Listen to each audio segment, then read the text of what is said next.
আসসালামু আলাইকুম। আজকে ছেলেমেয়েরা বায়না করলো যে ঝাল কিছু খাবে, তাই ভাবলাম আজকে কি রান্না করা যায়। তাই স্পাইসি রামেন রান্না করব। আমি অনেক নুডলস পাওয়া যায়, তো আমি এই নুডলসটা নিয়েছি। এটার মধ্যে অবশ্য দুইটা প্যাকেট আছে ভিতরে, সেটা আমি পরে দেখাচ্ছি। আর রামেন রান্নার জন্য যা যা লাগছে সেগুলো হচ্ছে, আমি এখানে নিয়েছি গাজর, এখানে মুরগির মাংস বকে, এখানে রসুন কুচি, আদা কুচি, ডিম, সয়া সস। বাচ্চা যেহেতু সবজি খায় না, তো আমি পাতাকপি নিয়েছি, আর এখানে নিয়েছি কি পালং শাক, আর এটা নিয়ে নিয়েছি সসেস। অনেক টাইপের অনেক কিছু দিয়ে রামেন বানানো যায়, তাই আমার যেটুকু আছে আমি সেগুলি নিচ্ছি। এখানে কিছু চিলি ফ্লেক্স নিয়েছি, এই ইসে লবণ আর আদা রসুন। আমি এখন প্রথমে আর ডিম, আমি প্রথমে মাংসটা একটু ম্যারিনেট করে নিব। একটু আদা রসুনের দিয়ে নিচ্ছি, আর দিয়ে নিচ্ছি একটু মরিচের গুঁড়ো, আর একটু লাইট সয়া সস।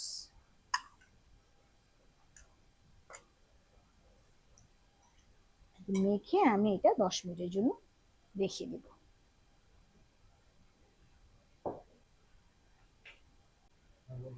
আমি এখানে সসেজ নিয়ে নিচ্ছি, আমি এটা লম্বা করে কেটে নিব কিছুটা, এভাবে। এটা বাজারও কেনা প্যাকেটেই পাওয়া যায়, এটা কিনতে পাওয়া যায়। আর কিছুটা আমি এইভাবে একটু বাঁকা করে কেটে নেব। আমি 2 বাটি রামেন রান্না করব, এই জন্য 2 রকমের করে নিলাম। চলুন কিভাবে রান্না করে রামেন দেখি।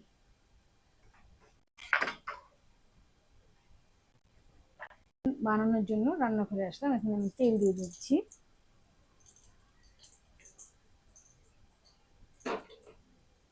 এখানে আছে রসুন কুচি 2 চামচ, আদা কুচি আছে এখানে 2 চামচ।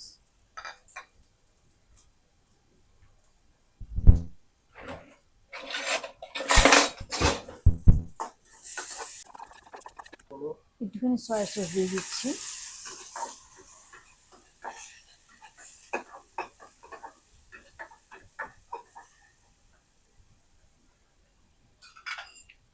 এখানে আমি আগে থেকে গরম পানি করে নিয়েছি, যেহেতু আমি বলেছি ধাপে ধাপে রান্না করব। আমি পালং শাকটা হালকা গরম পানির মধ্যে দিয়ে দিব।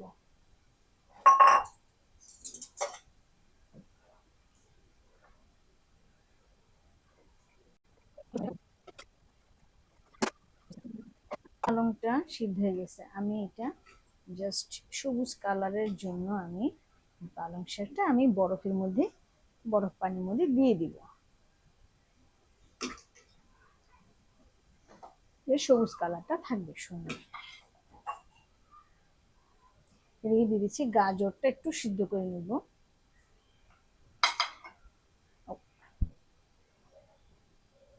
গাজরটা সিদ্ধ হোক, আমি এখন মাংসটা একটু ভাজার জন্য আমি এখানে তেল দিয়ে দিচ্ছি।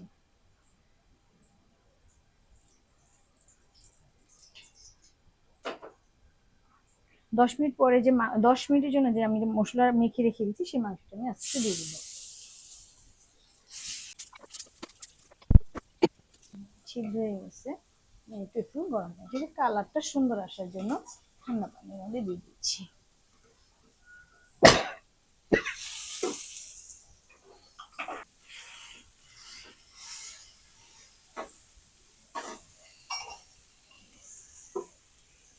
পাতা টুকরো দিয়ে দিচ্ছি।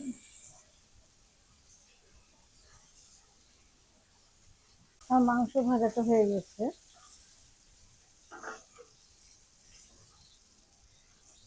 এখন সসেজ ভাজবো। আমি সসেজ গুলি দিয়ে দিচ্ছি, এবার সেটা কাঁচা দেয় আমি একটু ভেজে নিচ্ছি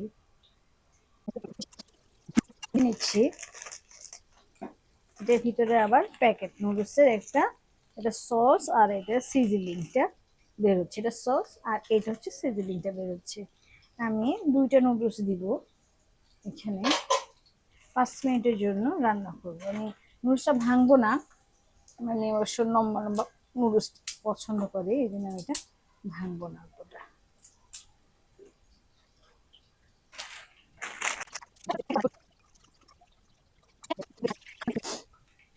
সসেজের ভাজাটা হয়ে গেছে, আমি নামিয়ে ফেলবো।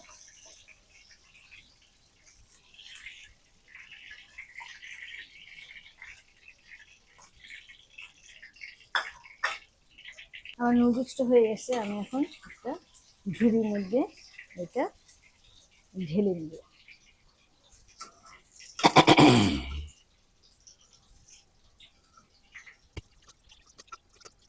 1.5 লিটারের মতো পানি নিয়ে নিয়েছি। মানে পানিটা এমন ভাবে নিতে হবে যেটা শুকানোর পর যেন 1 লিটার হয়ে যায় বা নুডলস গুলি ডুবে থাকে, এইভাবে নিতে হবে। আমি এখানে এটা পানিটা গরম হোক, আমি এখানে রসুন আর আদা যেটা করে নিয়েছি সেই ভাজাটা এটার মধ্যে দিয়ে দিচ্ছি।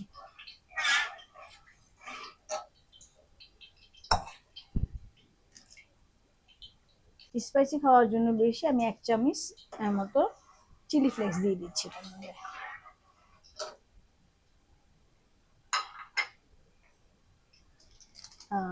দিয়ে দিচ্ছি রামেনের এটা ভিতরে মশলাটা। আমি সবটা একটা প্যাকেটের মধ্যে দিব, অনেক ঝাল থাকে এটা, আমি এটা 1 প্যাকেটই দিব। প্রচুর ঝাল থাকে, বাচ্চারা অতটা খেতে পারবে না। আমি দুটার মধ্যে 1 প্যাকেট নুডলস 1 প্যাকেট দিচ্ছি। দুইটা নুডলসের মধ্যে আমি 1 প্যাকেট সস দিচ্ছি।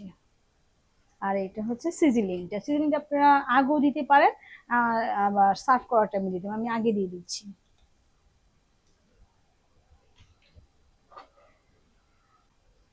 আমি এক্সট্রা লবণ একটু দিয়ে দিচ্ছি।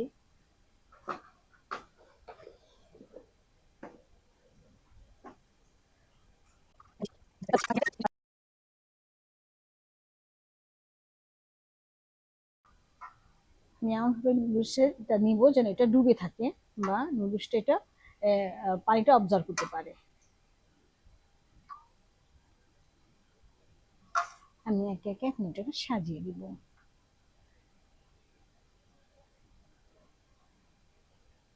পাতাকপি, হচ্ছে গাজর, এটা হচ্ছে পালং শাক, সসেজেস দিয়ে দিচ্ছি। আমি খুব পছন্দ করে মাংস দিয়ে দিচ্ছি, মুরগির মাংস।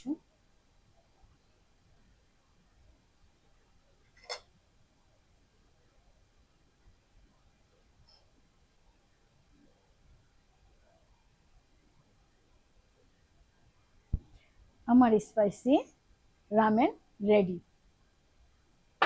এই স্পাইসি রামেন যদি আপনাদের ভালো লেগে থাকে, লাইক কমেন্ট শেয়ার করবেন। সবাই ভালো থাকবেন, সুস্থ থাকবেন। আসসালামু আলাইকুম।